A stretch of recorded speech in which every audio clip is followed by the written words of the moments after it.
This time on One Foot Flipper, we're going to eat some pizza. Stay tuned. One foot flipper. Hi, Paige here, the One Foot Flipper. How's it going, everybody? Pretty good for me. I thought we'd come up with a tasty topic for this episode. Pizza. Is it the future of reselling? Now, in my last video, I had a pizza thumbnail, but there was no pizza anywhere in the video. So I figured I needed to make a pizza video to make up for that. And here's the thing. Almost everything related to pizza chains can have value and can be collectible. Particularly older items from the more famous chains that people might remember from their childhoods. And I'm going to present the various national chains here that I think are relevant in rough order of the value of their items. And we're going to go ahead and take a look at some solds and bolos from those various chains. And number one, top of the list, ChuckECheese / Pizza Time Theater / Showbiz Pizza. Remember this place from your kids where there's both pizza and arcade games? And skee ball? And the robot bands? Now, this chain was founded in 1977 by Atari founder and 14-year Facebook friend of mine, Nolan Bushnell. It was later bought out by their direct competitor, Showbiz Pizza, in 1984, and then both brands unified under the name of ChuckECheese in 1990, and there have been some variations on the spellings and exactly how they present the ChuckECheese name since then, but everybody knows what ChuckECheese is. And this chain is pretty much going to be your king of collectible pizza items. Two main reasons here. People have childhood memories of this place. And every one of them was a full-fledged arcade. If anything, they were more of an arcade than they were a pizza place. So that gives the Showbiz ChuckECheese stuff a huge crossover with arcade game collectors. In fact, there are people who have entire functioning Rock-afire Explosion animatronic bands in their basement. There are people that have entire ChuckECheese prize walls and the prize counter set up in their basement arcade. The level that some of the people have gone to with this stuff is crazy. And here are some ChuckECheese sales and bolos that I've found. Like this Rock-afire Explosion Showbiz Pizza Place sealed toy. This sold for $400. The sealed Showbiz and ChuckECheese toys, and the older they get, the more valuable they are. They are all very valuable. They're all collectible, but it has to be the old ones. It can't be anything you can walk in there and get right now. It has to be something that somehow survived in its packaging all this time. And when you get to things like this gorilla here, he doesn't even have to be in his packaging. The packaging is just going to really increase that value. And things like fixtures and signs, like this ChuckECheese sign, 49 inches, so it's just over 4 feet across. This sold for $566. So any sort of ChuckECheese signage, go for it.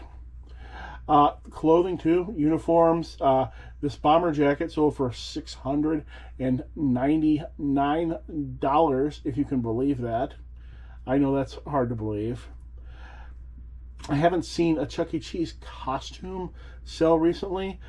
I'm not sure if any of those have escaped into the wild or not. I mean, they have to, because the entire animatronic bands have escaped into the wild, so the costumes had to have escaped at some point or another. I'm sure those would be extremely valuable.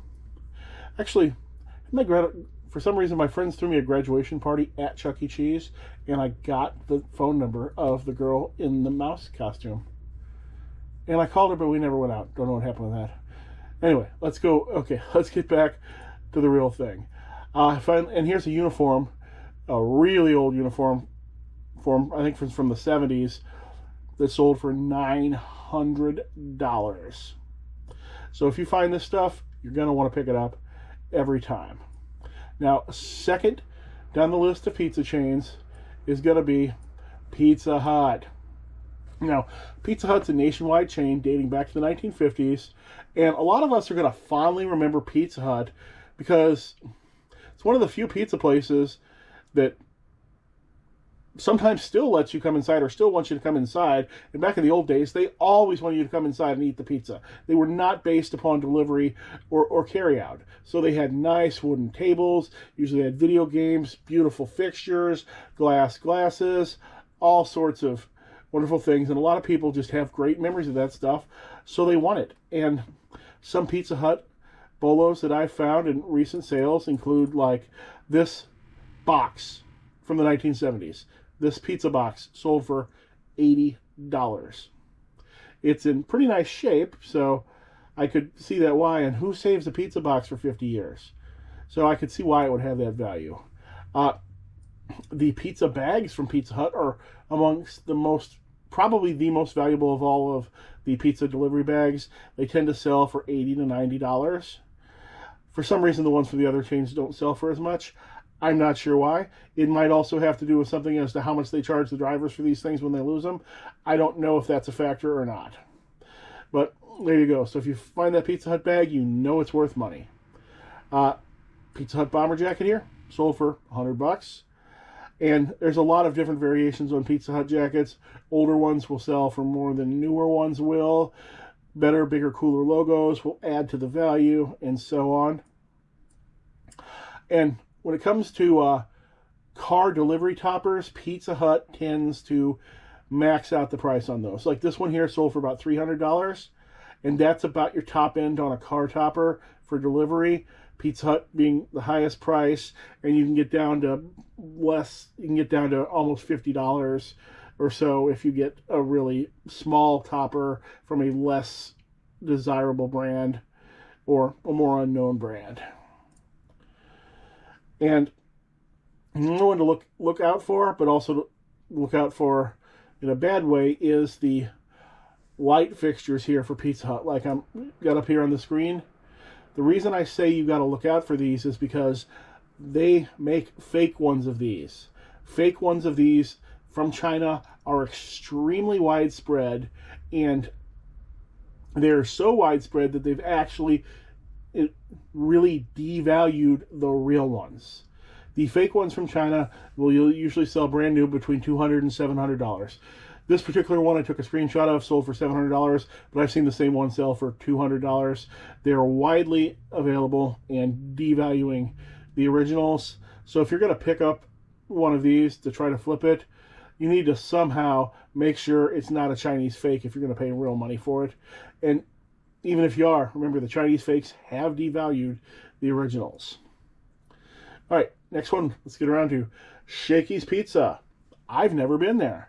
See, Shakys was a massive nationwide chain in the 1960s, but they've basically retreated all the way back across the country to California, where they've got about 50 locations and 2 in Washington, and they've still got some overseas locations in Mexico and I believe the Philippines.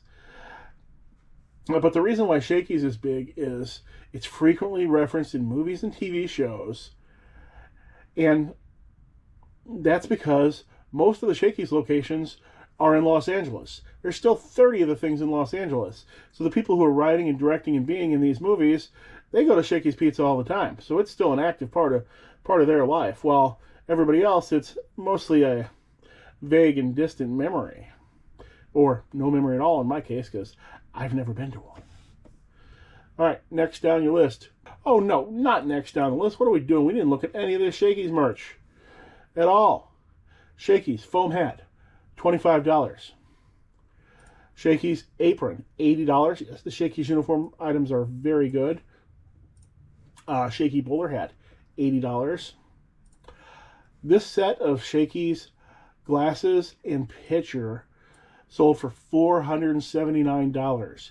However, the pitcher is the bolo. The glasses are much, much more common. Oh, they're still quite valuable. But like in that lot, $400 of that value is that pitcher. Because that pitcher never shows up. It's just the glasses that show up. I'm not sure why. I'm not sure if the pitchers were just much... Well, I'm sure the pitchers were much rarer than the glasses. And probably a lot harder to steal. I'm not sure if people stole cups from pizza places. I have no idea. Although once, when I worked in the middle of the night, we used to work night shift at a hotel, and once somebody called me on the phone in the middle of the night. I answered the phone, the hotel. They asked me, on average, how many pieces of silverware do I steal from restaurants on a monthly basis? And I just didn't have an answer to that. All right, where are we at? Dominos. Dominos, nationwide chain, dates back to the 1960s, although it doesn't have the same level of collectability because the chain is very long focused on carry out and delivery, and very few of their locations are set up for any sort of internal dining. And those that are, they tend to either be in food courts in malls or colleges, or they'll just be extremely old franchise locations that still have seating, or were converted from another type of restaurant that had seating. Some of your good Domino's bolos, Domino's jackets, always popular. This one sold for $100. I've seen different varieties of these sell between $50 and $150. And here's one you wouldn't think at a glance would be anything. This is a Domino's pizza long service pin. What makes this item valuable is that this is actually made out of gold. This is 10 karat gold. It's got a real diamond in it. One of these recently sold for $175. And that's the kind of thing you could literally find in a box of costume jewelry or a junk drawer. All right, next on our list here, Little Caesars. Now, Little Caesars is a nationwide chain dating back to 1959, and they focus on great value with a very small menu, trying to give you, often their idea was that you're going to get twice as much pizza from them for the same money as another pizza place. Often, for a long time, they had the pizza slogan, and literally you couldn't even buy one pizza. You'd get a box and it had two pizzas in it. And I very fondly remember junior high, I'd stay the weekend, one of my friends, all my friends had single mothers for some reason, so when I'd stay the night with them, usually we'd get handed $10, we'd walk to Little Caesars and buy a pizza, and usually have just enough change to rent a Nintendo game from the Schnooks, and that would be our weekend. The only reason Little Caesars is this far down the flipping list is because their focus, at least in my lifetime, has always been 100% carry out with no seating inside, and I don't remember them having any sort of delivery until the various apps started cropping up that would deliver from any place.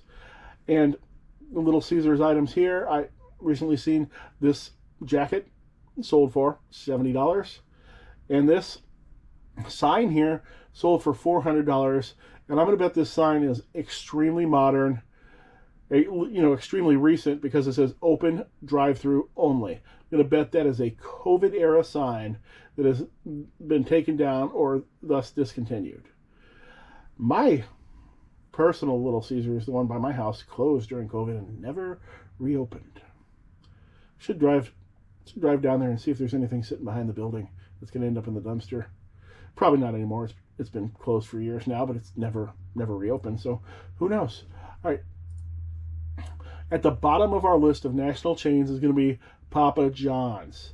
And they seem to be, I think the reason why they're at the bottom of the list, even though I think the pizza is really good, is that it's a much newer chain. The first store did start in 1984, but they did not really blow up or go nationwide until the early 90s. So, I was already a late teen by the time this place really even showed up on my radar.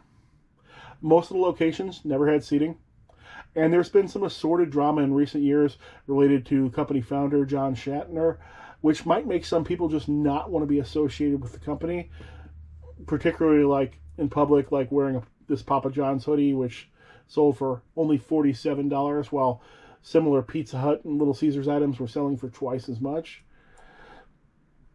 And then finally, there are many, many smaller chains and even single location pizza places. And I think the number one bolo for these places are the light fixtures, such as this Bellacino's light fixture that sold for $250, or this Happy Joe's light fixture, which sold for $300.